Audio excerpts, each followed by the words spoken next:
ప్రపంచం 21వ శతాబ్దంలోకి దూసుకుపోతున్న మహిళల కష్టాలు ఎక్కడా వేసిన గొంగలి అక్కడే అన్నచందంగా ఉండిపోయాయి.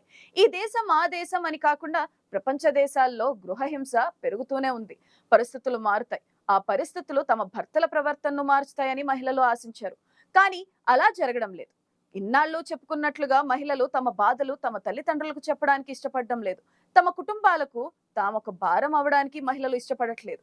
మా అమ్మకు చాలా ఇబ్బందులున్నాయి. ఆమెకంటూ స్వంత జీవితం ఉంటుంది. అందువల్ల ఆమె ఇబ్బందులకు నా ఇబ్బందులు తోడవడం నాకు ఇష్టం లేదు అంటి సమాధానాలు మహిళలు నోటంట వస్తున్నాయి.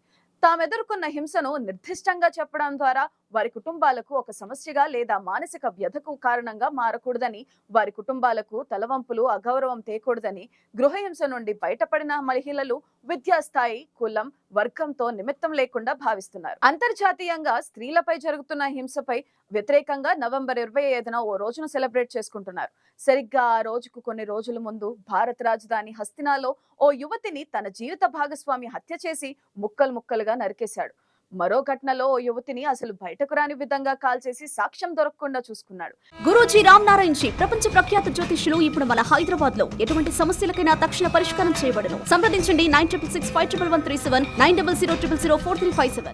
వీరంతా లివ్ ఇన్ రిలేషన్ లో జీవిస్తున్నారు. ఈ విధంగా తమ భాగస్వాములు చేస్తున్న హింస గురించి ఇప్పుడు అందరూ ఆలోచిస్తున్నారు. గృహహింస నుంచి మహిళలకు రక్షణ చట్టం 2005 వీరికి ఏమాత్రం రక్షణగా నిలవడం లేదు. అబలలు సహాయం కోరుతూ చేసిన ప్రయత్నాలకు సంబంధించిన సాక్ష్యాలు లేకపోవడంతో ఈ చట్టాలు అమలు కావడం లేదు. భారతీయ చట్టాలు నిబంధనల ప్రకారం గృహహింస శిక్షార్హమైన నేరం. ఇది మానవ హక్కుల ఉల్లంఘనగా కూడా కోర్టులు చెబుతున్నాయి. అయినప్పటికీ 18 నుంచి 49 సంవత్సరాల మధ్య వయసులో ఉన్న 32% మంది వివాహిత మహిళలపై సమాజంలో హింస కొనసాగుతుంది. ఇటీవల జరిగిన జాతీయ కుటుంబ ఆరోగ్య సర్వే 5 నివేదికలో చాలా దారుణమైన విషయాలు వెలుగు చూశాయి. మహిళలు తమ భర్తలు పాల్పడుతున్న భావోద్వేగపూరిత భౌతిక లైంగిక హింసలకు నిర్దాక్షిణ్యంగా బలవుతున్నారు. గృహహింస బారిన పడే వారిలో పట్టణ ప్రాంత మహిళల కంటే గ్రామీణ ప్రాంత మహిళలే ఎక్కువగా ఉంటున్నారు. అయితే భర్తలు కాకుండా ఇతర కుటుంబ సభ్యులు పాల్పడే హింస మీద ఈ సర్వే దృష్టి కేంద్రీకరించలేదు. PWDVA చట్టం వచ్చి 17 సంవత్సరాలైంది. భర్తల నుండి మాత్రమే కాక ఇతర కుటుంబ సభ్యుల హింస నుంచి కూడా మహిళలకు మద్దతుగా రక్షణగా ఉండే విధంగా చర్యలు తీసుకుంటామని ఈ చట్టం హామీ ఇచ్చింది. ఈ చట్టం కాగితాల మీద ఉన్నప్పటికీ ఇప్పటికీ మహిళలు రక్షణ పొందలేకపోతున్నారు. దాని హామీలు, నిబంధనలు అమలు అంతంత మాత్రంగానే ఉన్నాయి. అత్యంత నిరుత్సాహమైన వాస్తవం ఏంటంటే 1/3 మహిళలు గృహహింస కారణంగా ఇబ్బందులు పడుతున్నారు. అయినప్పటికీ వారిలో కేవలం 14% మంది మాత్రమే సహాయాన్ని కోరుతున్నారు. ఈ సంఖ్య గ్రామీణ ప్రాంతాల్లో ఇంకా తక్కువగా ఉంటుందని నేషనల్ ఫ్యామిలీ హెల్త్ సర్వే 5 నివేదిక తెలుపుతుంది.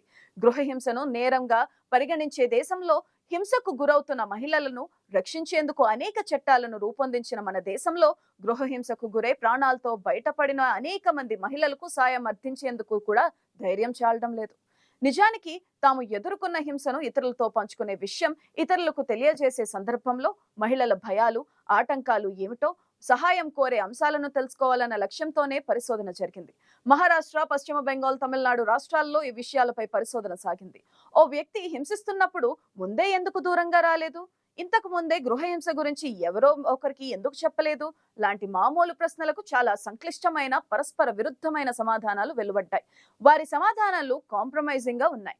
ఏనాటికైనా పరిస్థితులు మారుతాయని, ఆ పరిస్థితులు తమ భర్తల ప్రవర్తనను మార్చుతాయని వారు ఆశించారు. ఇతరులకు, ముఖ్యంగా తమ కుటుంబాలకు భారం కావడానికి ఈ మహిళలు ఇష్టపడడం లేదు. వీలైతే సొంతంగా ఏదైనా చేసి బతుకు వెళ్లదీయడంపై ఆలోచిస్తున్నారు. గృహహింసకు గురైన మహిళలు సహాయం కోరే విషయంలో 2 రకాలుగా స్పందిస్తున్నారు. మొదటిది, హింస జరిగిన 6 నెలల్లోపు చెప్పేవారు.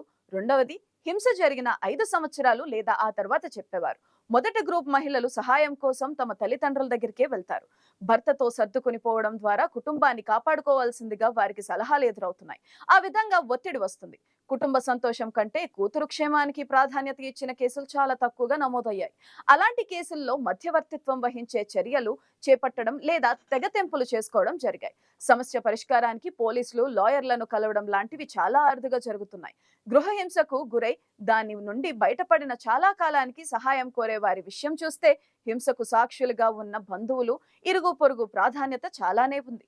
బాధితురాలు పిల్లల సంరక్షణ, భర్త వివాహేతర సంబంధాన్ని గుర్తించడం, హింస తీవ్ర స్థాయిలో ఉన్నప్పుడు వైద్య సహాయం అందించడంలో వారి పాత్ర చాలా కీలకంగా ఉంది. నేటి సమాజంలో ఇంకా కొనసాగుతున్న పితృస్వామిక నిబంధనలు, ఆర్థిక అభద్రత కారణంగా తెగతెంపులు చేసుకునే విషయమై ఎదురైన మానసిక సంఘర్షణల కారణంగానే బాధితురాలు సహాయం కోరడానికి అంతకాలం ఎదురు చూడాల్సి వస్తుంది. స్త్రీ పురుష అసమానతల విషయంలో సామాజిక నియమాలు ఎంత లోతుగా పాతుకుపోయాయంటే భార్యను కొట్టే విషయాన్ని పురుషుల కంటే మహిళలే ఎక్కువ సమర్థిస్తారని జాతీయ కుటుంబ ఆరోగ్య సర్వే 5 నివేదిక తెలియజేసింది. మా మీద పెట్టే షరతులు ఎలా ఉంటాయంటే మేము ఎలాంటి బాధను గురించైనా ఫిర్యాదు చేయలేనంత కష్టంగా ఉంటాయి అని సర్వేలో పాల్గొన్న మహిళ చెప్పింది. బాధిత మహిళలు తాము ఎదుర్కొన్న గృహహింస గురించి మిత్రులు, బంధువులకు చెప్పుకున్న తర్వాత ఉపశమనం పొందినట్లు, భారమంతా తీరిపోయినట్లు, పరిస్థితులు మారిపోతాయనే ఒక కొత్త ఆశ కలిగిన భావన పొందినట్లు చెప్పారు. మహిళలు గృహహింస గురించి ఇతరులతో పంచుకోవాలని అనుకోవడమే వారు తీసుకునే అత్యంత ముఖ్యమైన నిర్ణయం. సాయం, మద్దతు పొందడంతో వారు అనిశ్చిత, భయం, నిరాశ, నిస్పృహలకు లోను కావాల్సి వస్తుంది. భారతదేశంలో ఉన్న వాస్తవ పరిస్థితి ఏమిటంటే అనేక మంది మహిళలకు తమ గోడును వెళ్లబోసుకోవడానికి ఎటువంటి వేదిక లేదు. కేవలం ధనవంతులైన కొందరు మహిళలు, స్వచ్ఛంద సంస్థలతో సంబంధాలు కలిగి ఉన్న కొద్ది మంది మహిళలు మాత్రమే కోర్టుల ద్వారా న్యాయం కోసం ప్రయత్నం చేస్తున్నారు. కొత్త నైపుణ్యాలను, జీవనాధార అవకాశాలను సాధించడం ద్వారా ఆర్థిక స్వావలంబన పొందడంతో గృహహింస బాధితులు కొంతవరకు తమ పరిస్థితులను మార్చుకోగలుగుతున్నారు. మిగిలిన వారంతా కాలగర్భంలో కలిసిపోతున్నారు.